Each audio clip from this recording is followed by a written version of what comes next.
sidder jo her og griner lidt, og humor er jo en fantastisk ting. Har I nogensinde hørt, når håndværkere griner? For eksempel, når de får sådan lidt pervers joke.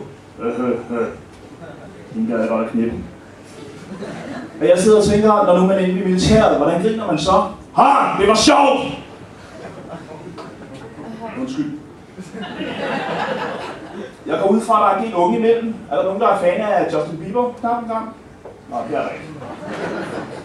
Og den joke til gulvet. Jeg har været inde og undersøge Justin Bieber. På nettet selvfølgelig. Han har jo fået en tatovering, sådan en lille engel, han har sat i lysken. Og så er det, jeg sidder og tænker, har han stået sådan et eller andet sted og tænkt, jeg bliver nok mere maskulin. Nej, Justin. Kom til at fremstille dig selv som transseksuel lille hobbit. Hvor mange af kvinderne og fyrene, der er herinde, interesserer sig for fodbold? Klart en gang. Så er det kun jer, jeg vil henvende mig til. Farvel til alle de andre. Fodbold er jo den eneste anerkendte skabshomosport, vi har herhjemme. Har I nogensinde set, når de skruer? Ej, prøv at skruer, jeg skal lige over røre ved dig. Jeg tror, jeg skal lige kravle oven på dig. Og lægger mig på dig. Og så er det, jeg sidder og tænker, op i røven, spil nu videre. Hvem er den næste stjernespiller?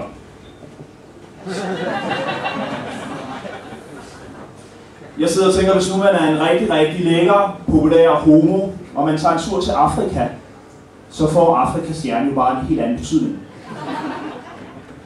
Hvis nu selv samme lækre homo så kommer hjem igen og går forbi en bænk, hvor der sidder en 6-7 rockere og drikker en øl, så kunne det være, han stoppede op og tænkte, ej, det er da dig. Jo, det er da dig nede fra Hørstelørstedsparken. Til dem, der ikke ved, hvad det er for en park, det er sådan noget, hvor nogle mænd mødes. Så ved du det.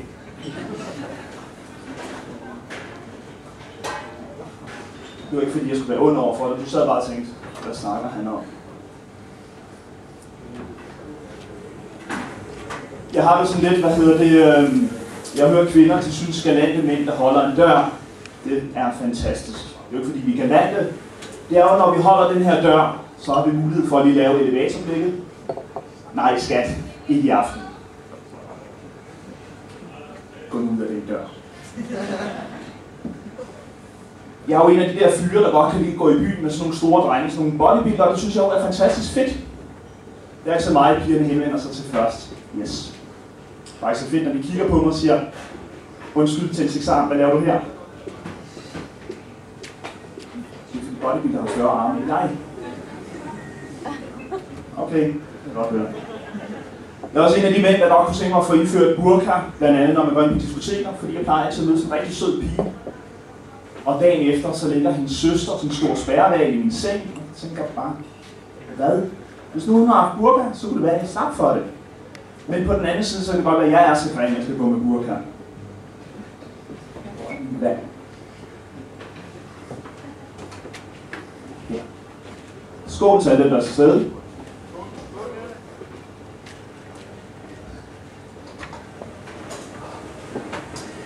Jeg vil gerne komme ind på nogle politiske emner. Er der nogen af jer, der er politiske? Der sidder nogen bagved. Nu kan jeg bare kende frem. Der er så pladser her. Det kan måske være venner. Jeg sidder og tænker sådan en som Dansk Folkeparti. Det er jo et fantastisk parti. Jeg sidder og tænker, når nu de holder nogle politiske fester og inviterer nogle af de andre partier, kalder de så deres indbydelse raceblanding? Socialdemokratiet har jo også valgt et logo, som er sådan karakteristisk på en eller anden måde. Det var valgt en rose, det lugter i kort tid, og ja, derefter så har du Thorning og slås med. Tilbage til Kære Pia. Jeg sidder og tænker, hun er en kvinde, og hun har garanteret rigtig mange børn, eller måske en. Og jeg sidder og tænker, hvis nu hendes datter står ude på Nørrebro og snakker med nogle autonome og nogle indvandrere, tror jeg så lige, hun sætter sig op på cyklen, cykler forbi og siger, undskyld lille skat, du skal hjem og rydde op på din værelse kl. 7, så skal vi altså spise. Okay, det kan jeg godt høre, det har jeg aldrig oplevet. Sidder I og hygger? Sidder og tænker, hvornår går ham der? Har I hørt om det her The All-Seeing Eye? Konspirationsteorier, folk i USA tror på Illuminati. Er I klar? Ja, hvis I har hørt om det. Herhjemme har vi dem også. De hedder bare socialrådgivere. Det sidste, jeg vil fyre af, den er der en sjov historie, for jeg kører noget stand-up ude på Nørrebro. Jeg vil fortælle om Hitler, og jeg spørger sådan en ung pige, om hun vidste, hvem Hitler var. Og hun var super begejstret, så siger hun, ja, det er ham forfatteren. Ja, det var så gik det at tænke på. Men vi er jo alle sammen enige om, at man har aldrig nogensinde fundet Hitlers lig. Jeg vil gerne kaste lys over det. Han stak af til Sverige.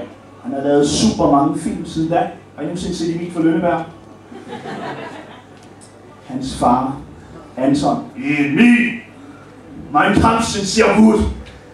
Tak for i aften. I har været et fantastisk publikum.